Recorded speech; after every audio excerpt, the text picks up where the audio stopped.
Hai hai hai, mobil Brio mobil Avanza, kalau jomblo ayo saling menyapa. Begitulah kata pepatah, khususnya buat para yang jomblo nih sob. Selamat datang kembali di channel kesayangan kita. Di video kali ini, kita akan membahas sebuah film yang lumayan cukup vulgar nih sob, yang mampu membuat bola mata kalian melek. Mau tahu filmnya seperti apa? Yuk, tanpa berlama-lama, lanjut saja ke ceritanya.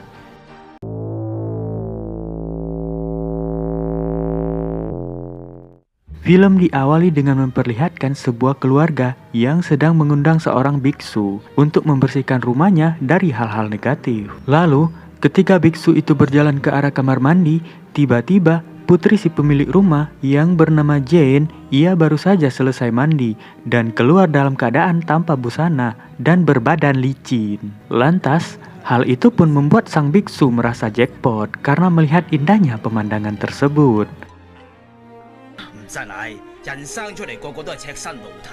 Setelah itu, Jane yang sudah selesai bersiap-siap, hari itu juga ia berpamitan pada kedua orang tuanya untuk berangkat ke London bersama sahabatnya.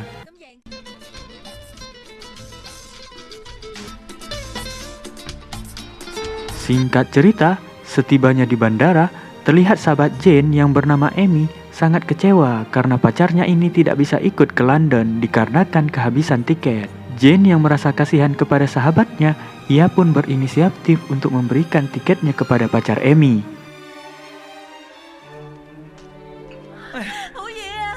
Lalu saat keluar dari bandara, Jane melihat sepasang suami istri, yang mana si suami sedang mengantar kepergian istrinya. Bukannya sedih ditinggal sang istri, si suami malah terlihat senang ketika istrinya sudah masuk ke bandara. Pria tersebut yang melihat Jane sendirian, kemudian menggoda Jane dengan menawarkan tumpangan. Pada awalnya Jane menolak, namun ketika ia melihat istri si pria itu balik lagi, Jane pun malah dengan sengaja masuk ke dalam mobil pria tersebut dengan niatan untuk memberikan pelajaran. Diketahui, pria tersebut bernama Saiful. Sesampainya di rumah, ketika Saiful akan menyuguhkan minuman untuk Jane, Saiful dibuat kaget lantaran Jane berjemur tanpa sehelai benang, sehingga memperlihatkan tempenya yang tembem. Saiful yang melihat hal tersebut, ia meminta kepada Jane untuk meraba gunung kembar itu. Namun, ketika baru kena dikit, Jane langsung memberitahu Saiful kalau istrinya saat ini sedang dalam perjalanan pulang, karena Jane sempat melihat kalau istri Saiful mengejar mereka. Mendengar hal itu pun, Saiful pun panik dan langsung menyuruh Jane untuk bersembunyi di dalam rumah. Dan benar saja apa yang dikatakan Jane, istri Saiful pun pulang dan langsung menanyakan perihal wanita yang tadi dibawa olehnya. Di sini Saiful beralasan kalau wanita tadi mengira jika Saiful adalah supir taksi. Maka dari itu, Saiful pun terlanjur membawanya dan mengantarkannya sampai ke halte terdekat. Namun, di saat itu juga, Jane malah keluar dengan keadaan bugil.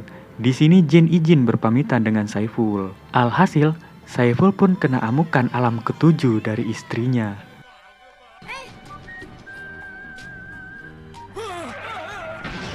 Setelah dari rumah Saiful, Jane pun pergi ke rumah pacarnya.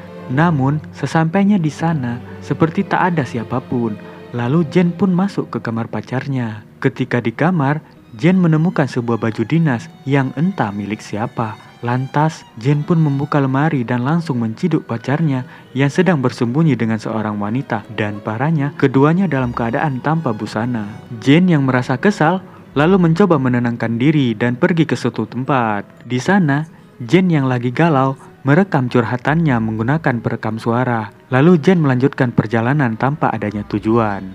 Tiba-tiba ada mobil yang lewat dan Jane pun langsung menghentikannya, berharap akan diberi tumpangan.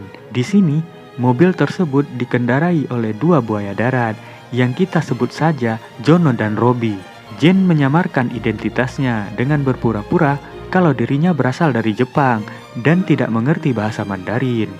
Di tengah perjalanan, kedua pria itu terus berbincang dan tanpa disadari kalau Jane mengerti obrolan mereka, yang mana mereka berniat menggosok-gosok Jane secara bergantian. Jane yang mengetahui hal tersebut langsung menyiapkan diri untuk menghadapi dua pria itu dengan bermodalkan semprotan cabai. Jane yang berhasil melumpuhkan keduanya lalu membawa kabur mobil mereka. Tak lama kemudian, di depan ada pos polisi. Dengan begitu, Jane memarkirkan mobil tersebut di halaman pos polisi itu dan meninggalkannya begitu saja. Jane melanjutkan perjalanan dengan berjalan kaki menuju sebuah penginapan. Sesampainya di penginapan, Jane sedang mendengarkan rekamannya. Ia malah mendengar suara dari kamar sebelah yang sedang main kuda-kudaan. Karena penasaran, Jane kemudian mencoba mengintip dan naik pagar pembatas. Lalu dengan santainya ia menonton adegan tersebut. Setelah selesai pertunjukan, pasangan yang bernama Lucy dan Jack pun baru menyadari bahwa Jane telah menonton aksi mereka. Namun bukannya marah, mereka justru malah berbincang. Dan hal itu pun membuat mereka menjadi akrab dan menjalin pertemanan. Suatu hari, ketika Jane sedang menikmati sejuknya angin di tepi pantai, dia pun bertemu dengan seorang penulis bernama David. Lalu mereka pun berkenalan dan di sini David bercerita bahwa sebenarnya dia ingin menulis novel. Ia sengaja ke sini untuk mencari inspirasi. Setelah mereka ngobrol panjang lebar, ketika David hendak pulang, Jane malah meminta ikut ke apartemen David dan dirinya berjanji akan bisa membantu David mendapatkan inspirasi. Lalu, ketika di apartemen David, mereka pun makan malam bersama sembari menonton TV dan berbincang ringan mengenai seks. Akibat dari perbincangan mereka yang terlalu jauh, sampai akhirnya mereka pun birahi bersama dan melakukan adegan ranjang. Semenjak hari itu, hubungan mereka pun menjadi lebih dekat, layaknya sepasang kekasih. Di sini David mendapat inspirasi dari kehadiran Jane dan membuat dirinya dapat merilis novel. Di kemudian hari, David mengajak Jane berbelanja ke pasar untuk kebutuhan dapurnya. Namun Jane malah mampir di sebuah toko untuk melihat-lihat kacamata. Pedagang tersebut merasa terpukau dengan kecantikan Jane dan mencoba merayu Jane dengan memberikan kacamata serta baju secara gratis. David yang melihat itu pun tentu ia merasa cemburu. Terlebih saat akan pergi, si pedagang meminta Jane untuk datang ke sebuah klub karena dia akan mengadakan sebuah pesta. Sesampainya di apartemen, David mendengar suara rekaman Jane yang ternyata berisikan ketika Jane sedang bercinta dengan pria lain. David pun bertanya siapa pria itu. Namun Jane tak mau menjawab dan hanya mengatakan kalau ia lupa siapa orangnya. Dengan begitu, David pun sangat cemburu. Jane yang melihat kecemburuan David, ia malah merasa ilfil karena memang mereka tidak menjalin hubungan apapun. Pada akhirnya, Jane pun memutuskan untuk menerima tawaran si pedagang itu. Karena David terlalu suka dan tak mau kehilangan Jane, David pun memutuskan untuk ikut dengan Jane ke klub tersebut agar ia bisa memantaunya. Setibanya di klub, Jane terlihat lebih happy ketika dugem bersama si pedagang itu.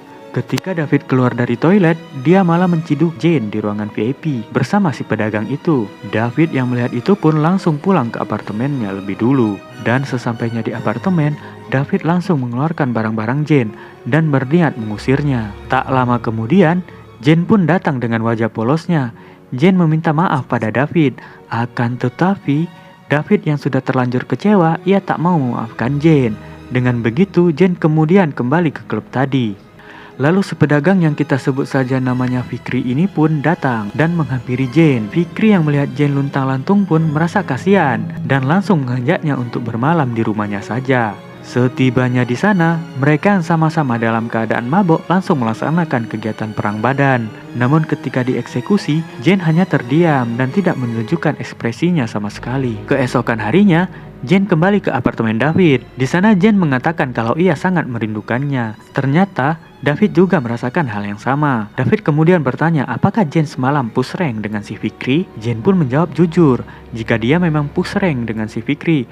Akan tetapi selama kegiatan berlangsung, pikiran Jane kosong dan malah memikirkan David. Mendengar hal itu, David pun tidak bisa menerima bagaimana mungkin bahwa gadis secantik Jane yang bisa memberikan barangnya dengan begitu mudah. Jane yang mendengar perkataan itu pun, ia pun sangat sakit hati karena disebut sebagai gadis murahan. Jane akhirnya pergi lagi padahal perasaannya kepada David sudah mulai tumbuh. Kemudian Jane pun mendatangi sebuah hotel mewah. Namun petugas hotel di sana mengatakan bahwa semua kamar hotel saat ini sedang penuh. Melihat penampilan Jane, petugas sangat meragukan Jane yang ingin check-in di hotel tersebut. Jane langsung mengeluarkan semua uangnya dan meminta kamar termahal. Melihat uang itu, si petugas hotel langsung melek dan melayani Jane dengan ramah. Singkat cerita, keesokan harinya, ketika Jane berada di restoran hotel, Ia melihat seorang wanita parubaya yang sedang caper dengan pria di depannya, namun tidak direspon.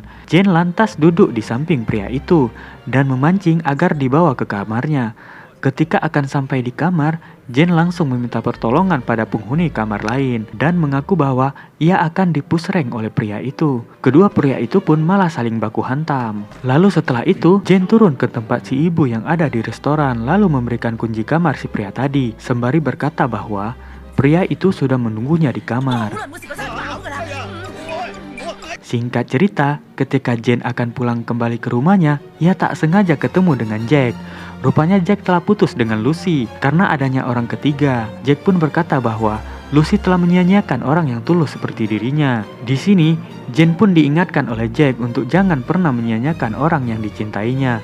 Mendengar perkataan itu pun, Jane pun langsung berpikir untuk memperjuangkan cintanya kepada David. Jane yang tadinya berniat akan pulang, ia malah memutuskan untuk kembali lagi ke apartemen David. Namun sesampainya di sana, Jane ternyata dibukakan pintu oleh saudaranya David.